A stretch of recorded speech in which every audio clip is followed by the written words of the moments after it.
오늘 본문 말씀이 어떤 말씀인지 여러분 기억하시나요? 지난주에 네, 지난주에 여러분 저에게 주셨던 숙제 말씀입니다. 네. 설마 뭐 잊어버린 거 아니죠?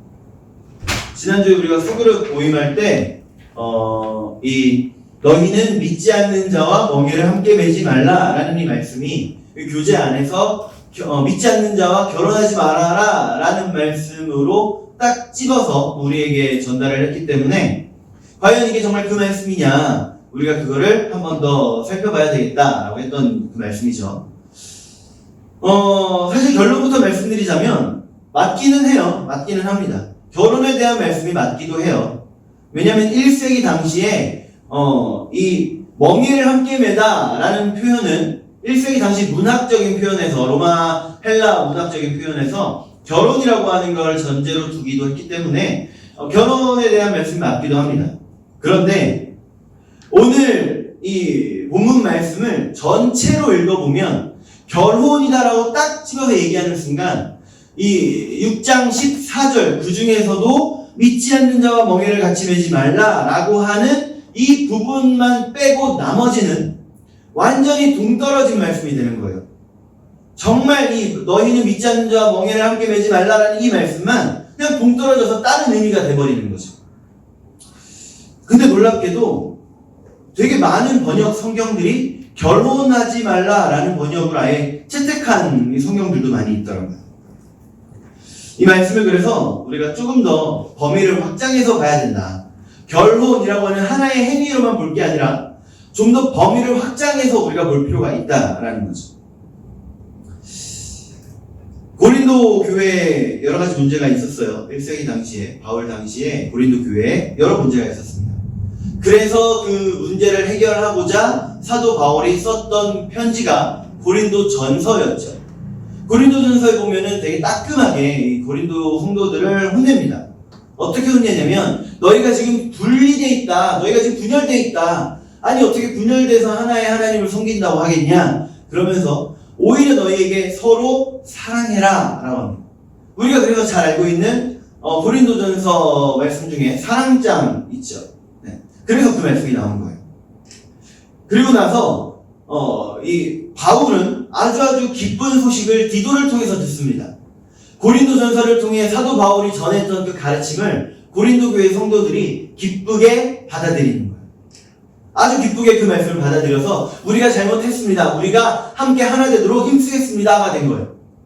그리고 나서 그 기쁜 마음 가지고 아직까지 남아있는 고린도 교회의 여러 가지 문제점들에 대해서 이제 가르침을 주고자 사도 바울이 쓴 두 번째 편지가 이 고린도 후서인 거죠.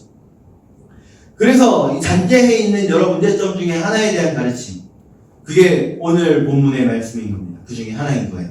우리 7장 1절 말씀 한번 볼까요? 7장 1절. 자, 시작. 그런즉 사랑하는 자들아, 이 약속을 가진 우리는 하나님을 두려워하는 가운데서 거룩함을 온전히 이루어 육과 영의 온갖 더러운 것에서 자신을 깨끗하게 하자. 네. 고린도 교회 성도들에게 이제 필요한 거는요, 구별이었던 거예요. 구별. 거룩. 고린도라고 하는 동네가 아주 부유한 동네였습니다. 지중해로 들어오는 이 배들이 한 번씩은 정착을 해야만 하는, 정착 안 할 수도 있겠지만 한 번쯤은 거쳐갈 수 있는 그 위치에 딱 고린도 도시가 있는 거예요.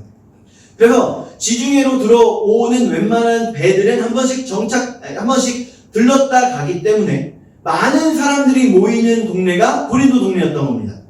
그러니 사람이 많이 모이면 또 뭐가 많이 모일까요? 돈이 많이 모이지. 사람이 모이면 돈이 모입니다. 왜요? 지금 한숨을 쉬셨나요? 제가 어제 안경을 새로 맞췄어요. 전에 있던 것보다 3단계 더 높은 그 돋보기 안경이 되다 보니까 이 고개를 한번 돌릴 때마다 어리어리. 근데 이걸 벗으면 하나도 안 보여요. 여러분 눈 관리 잘하세요. 눈 관리 잘하십시오. 어쨌든 그런 동네가 고린도 동네였던 거예요. 그러니 사람이 모이니까 돈이 모인다고 했죠. 돈만 모이는 게 아니라 사람이 모이니까 이것저것 다 모여요. 다 모이는데 제가 가끔 눈 감아버려도 그냥 참고 그냥 들으세요. 어지러워서 그래요. 사람이 많이 모이니까 돈도 많이 모이는데 동시에 또 많이 모이는 게 종교, 신들, 우상들인 겁니다.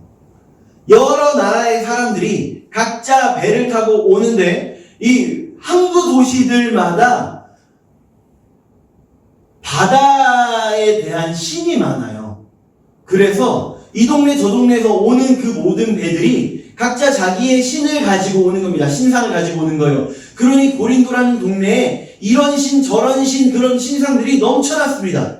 특별히 그 중에 우리가 너무나도 잘 알고 가장 유력했던 그 신전 중에 하나가 로마 신화에 등장하는 미의 여신 누구죠? 아프로디테. 이 아프로디테의 신전도 거기 있었어요. 언젠가 우리 한번 꼭 가보도록 합시다. 도대체 어떤 신전이었나. 뭐 그 형상만 좀 남아있고 터만 남아있겠지만 얼마나 대단했는지 한번 보는 그런 시간이 좀 있었으면 좋겠어요. 근데 그 신전에 아프로디테가 여신이다 보니까 주로 여사제들이 있었습니다. 그 여사제들이 거기서 뭘 했냐? 그 신을 섬기는 일도 했지만 동시에 거기에 오는 사람들에게 돈을 받고 매춘 행위까지 하는 그런 곳이 바로 이 아프로디테의 신전이었다는 거죠. 그 말은 이 고린도라고 하는 동네가 정말 더럽고 음란에 빠져있는 동네였다는 거예요. 그 음란과 우상의 도시 고린도에 하나님께서 사도 바울을 통해 교회를 세우신 거예요. 어두운 땅에, 캄캄한 땅에 하나님께서 한 줄기 빛을 심어 놓으신 거죠. 그러면 그 이 땅에 한 줄기 빛으로 심어진 교회의 성도들, 그 성도들은 어떻게 살아야 할까요? 성도들이 해야 할 일. 나를 통해서 그 하나님의 나라가 더욱더 확장되도록 노력을 해야 하는데, 더 확장되도록 힘써야 되는데, 그게 아니라 교회에도 다니지만 동시에 우상의 신전에도 가는, 교회에 나가지만 동시에 우상의 신전도 가는, 나는 모든 신을 인정한다. 그리고 그 신들 중에 나는 하나님을 선택했을 뿐이다. 이런 뉘앙스가 깔려있던 거예요. 그래서 무슨 일이 벌어지냐면요. 나는 고린도 교회의 성도인데 이따가 예배 마치고 친구 만나야 돼요 해서 얼른 나가는 거예요. 그리고 친구를 만나서 둘이 손잡고 어딜 가요? 아프로디테 신전에 가는 겁니다. 그리고 음란하게 그 아프로디테를 숭배하고 다시 나오는 거죠. 이제 내가 고린도 교회에 가서 예배를 드리고 나오고 나니까 이제 내 배우자와 함께 같이 손잡고 아프로디테 신전 가서 또 음란하게 또 그 신을 섬기고 나와서 나는 고린도 교회의 성도입니다. 이러고 있는 거예요. 이해되시나요? 저는 대학원은 목회학, 신학으로 졸업을 했지만 대학교는 선교학을 전공을 했어요. 그래서 선교학적으로 전공자로서 좀 이야기를 해보자면, 여러분 일본이라고 하는 나라 정말 놀라운 나라예요. 일본은 복음화율이 몇 퍼센트나 될까요? 자, 우리나라보다 개항도 일찍 했어요. 그리고 서구의 문물을 우리나라보다 더 일찍 본격적으로 받아들인 나라예요. 종교의 자유도 있는 나라예요. 그리고 그 나라 안에는 이미 여러 신을 섬기는 그런 문화가 있기 때문에 신이라고 하는 거에 대해 반감이 없는 나라예요. 자, 그런데 복음화율은 1% 이하로 봅니다. 0.4에서 1%.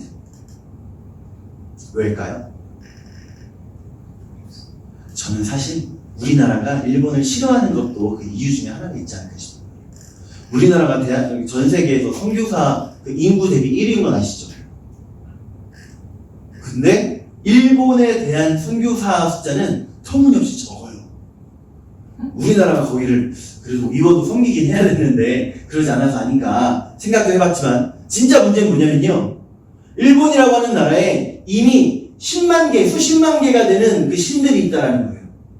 신이 너무 많아요. 그래서 대학교 때 친구들이랑 같이 그 수업을 들으면서 공부하면서 농담했던 게, 우리나라에 개똥 철학이 있다면 일본에는 개똥 신이 있다. 굴러가는 개똥에도 아마 신이 있을 거다, 거기는. 수십만 가지 신이 있으니까. 그래서 신이 너무 많으니까, 하나님이 못 들어오게 막는 건가? 하나님이 너무 약하셔서? 절대 아니죠. 절대 아니죠. 신이 너무 많으니까, 이 전도를 하면 이렇게 받아들이는 거예요. 예수님이 우리를 구원하셨습니다. 하나님 믿으세요. 전도를 하면 이렇게 받아들이는 거예요. 하나님이요. 당신의 신이십니까? 네, 저도 그 신을 받아들이기 원합니다. 저도 그 신 믿을래요. 그럼 전도 됐다. 하고 신나서 돌아갔는데, 나중에 보니까 원래 다니던 신상에게도 여전히 절을 하고 있는 거예요. 신상에 참배하고 있는 거예요. 아니, 하나님 믿으면 하나님만 섬겨야지요. 라고 했더니 뭐라고 하냐면, 네, 당신의 신도 믿어요. 근데 내 신도 믿어요. 이런 거. 이게 수십만 가지의 신이 있다 보니까 이런 모습이 되는 거죠. 근데 우리 오늘 제목이 뭐예요? 진리의? 네, 진리, 제가 의라고 했나요? 진리의. 진리에 대해서는 여러분 회색이 없습니다. 회색이 없어요. 블랙 더하기 화이트는 뭐예요? 영어로 하니까 어려워졌어요, 지금? 설마? 영어로 물어봤으면 영어로 대답해야죠. 네. 자, 그레이입니다. 블랙 더하기 화이트는 그레이예요. 그러면 진리의 화이트 더하기 사단의 블랙 더하면 그레이겠죠. 하나님 나라의 화이트 더하기 세상 유혹의 블랙. 무슨 색 나올까요? 그레이색. 네, 그레이색. 요즘 유튜브로 이걸로 욕도 하더라고요. 그레이색이야. 그레이색이야. 너무 그레이색이다.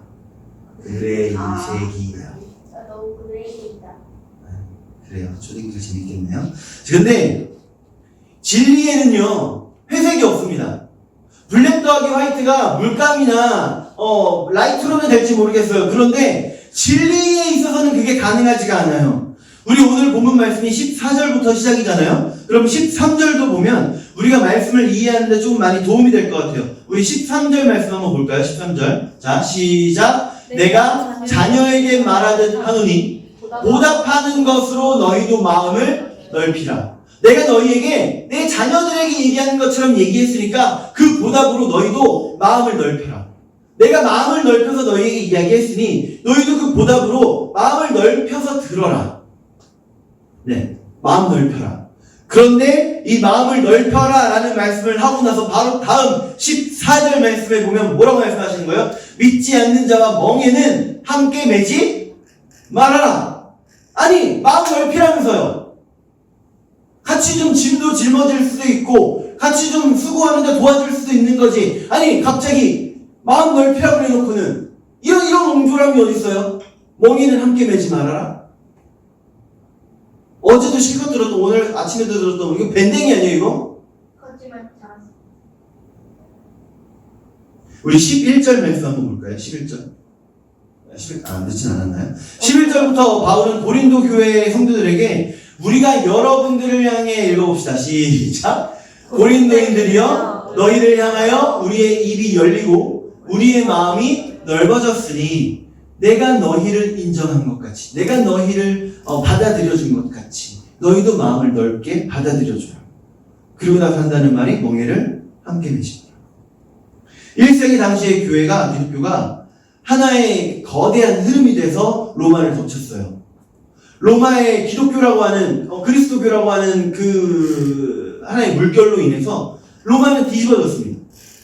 왜 그렇게까지 기독교가 영향력을 발할 수 있었을까요? 왜? 우리가 알고 있는 로마의 황제들로 인한 핍박이 시작되기 전까지는 로마 안에 기독교라고 하는 하나의 물결은요, 그리스도교라고 하는 하나의 물결은 완전히 그 백성들의 삶을 뒤집어 놨던 거예요. 왜냐면 예수님을 믿는 사람들, 먼저 그리스도교에 들어온 사람들의 삶의 모습이 너무나도 아름다웠거든요. 너무나도 멋지게 섬겨줬거든요. 14절 말씀 우리 하반절부터 봅시다. 의와 불법이 시작. 의와 불법이 어찌 함께하며 빛과 어둠이 어찌 사귀며 15절 그리스도와 벨리알이 어찌 조화되며 믿는 자와 믿지 않는 자가 어찌 상관하며 16절 상반절만 하나님의 성전과 우상이 어찌 일치가 되리요. 아멘. 회색이 있을 수 없습니다. 의와 불법, 빛과 어둠, 그리스도와 벨리알. 벨리알은 사단의 하수인 정도를 얘기하는 거예요. 네, 벨리알은 사단의 하수인, 맨 꼬레비. 그게 하수인 벨리알의 뜻이에요. 벨리알이라고 하는 게 원래의 뜻은 사탄급에 있는 되게 높은 마귀의 이름이었지만 그게 추락해서 맨 꼬레비. 사탄님 하면 이게 손 비비는 그 존재를 가리키는 단어가 벨리알이에요. 벨리알. 네, 어쨌든 네. 동이 서에서 먼 것 같이 완전히 다른 것들이 합쳐질 수가 없다는 겁니다. 그런 것처럼 믿는 자와 믿지 않는 자가 합쳐질 수 없다. 그래서 결혼도 안 된다. 결혼 웬만하면 믿는 자와 믿지 않는 자가 결혼하는 거 웬만하면 하지 말아라. 그래서 말씀을 하는 거죠. 거룩한 것과 더러운 것이 같이 있을 수 없는 거예요. 17절, 18절 말씀 한번 볼까요? 17절, 18절 시작. 너희는 그들 중에서 나와서 따로 있고 부정한 것을 만지지 말라. 내가 너희를 영접하여 너희에게 아버지가 되고 너희는 내게 자녀가 되리라. 전능하신 주의 말씀이니라 하셨느니라. 거룩해라. 그러면 내 자녀가 되리라. 그러면서 7장 1절도 한번 봅시다. 7장 1절 시작. 그런즉 사랑하는 자들아 이 약속을 가진 우리는 하나님을 두려워하는 가운데서 거룩함을 온전히 이루어 육과 영의 온갖 더러운 것에서 자신을 깨끗하게 하자. 아멘. 이거예요. 믿는 자와 믿지 않는 자가 멍에를 같이 매지 말라는 말씀은요, 우리의 거룩을 힘써 지켜라 라는 말씀인 겁니다. 우리 교단에 아직 강도사라고 하는 그 교육자가 있어요. 전도사 이후에 강도사를 1년 이상 해야만 목사 안수를 받을 수 있는 그 시스템이 있습니다. 아주 보수적인 그 교단들에만 여전히 남아있는 그 건데, 제가 강도사 고시를 볼 때 전국에서 한 200명 이상 되는 인원들이 몰려서 우리 교단 시험을 봤어요. 그런데 제가 시험을 보는 중에 제 대각선 앞에 한 전도사님이 한 과목 마치고 쉬는 시간에 책상에다가 열심히 뭘 쓰더라고요. 대학교 때나 했던 그걸, 전 안 했습니다. 근데 그거를 책상에다 열심히 써요. 설마 아니겠지 했는데 다음 시간 시험이 시작되니까 시험지를 살짝 옆으로 치워서 그게 보이게 한 다음에 쓰는 겁니다. 이게 무슨 시험이었다고요? 대학교 시험이 아니라 강도사. 1년 하고 나면 목사 안수 받을 수 있는 기회가 생기는 강도사 고시. 아니, 그렇게 해서 강도사 되고 그렇게 해서 목사 안수 받으면 즐거울까요? 정말 행복할까요? 우리는요, 우리의 거룩을 힘써 지켜야 됩니다. 7장 1절 말씀, 우리 하반절만 볼까요? 거룩함을 시작. 거룩함을 온전히 이루어 육과 영의 온갖 더러운 것에서 자신을 깨끗하게 하자. 아멘. 어렵습니다. 정말 어려워요. 거룩이라는 거, 우리 지키는 거 정말 너무 어렵습니다. 그런데 첫 걸음이자 꿀팁은요, 방금 읽은 우리 7장 1절 말씀의 두 번째 줄. 우리는 시작. 우리는 하나님을 두려워하는 가운데에서, 하나님을 두려워하는 거예요. 하나님을 두려워하는 거예요. 하나님을 두려워할 줄 알 때 우리의 거룩의 시작이 되는 겁니다. 누가복음 12장 5절 말씀, 우리 많이 알고 계신 말씀이에요. 함께 읽어봅니다. 시작. 마땅히 두려워할 자를 내가 너희에게 보이리니 곧 죽인 후에 또한 지옥에 권세 있는 그를 두려워하라. 내가 참으로 너희에게 이르노니 그를 두려워하라. 아멘. 예수님께서 사람들에게 얘기하시는 거예요. 세상에 아무리 제자들에게 얘기하신 거죠. 세상에 아무리 대단한 사람들이 있어도 그들을 두려워할 것이 아니다. 그들은 뭐 해도 우리 육신밖에 못 죽인다. 그런데 정말 두려워할 뿐 우리 하나님은 우리의 육신만이 아니라 영혼까지 가져다가 지옥불에 던져놓을 수 있는 분이다. 그 하나님을 두려워합니다. 내일부터 우리 또 이제 각자의 삶의 영역에서 일주일이 또 시작이 될 텐데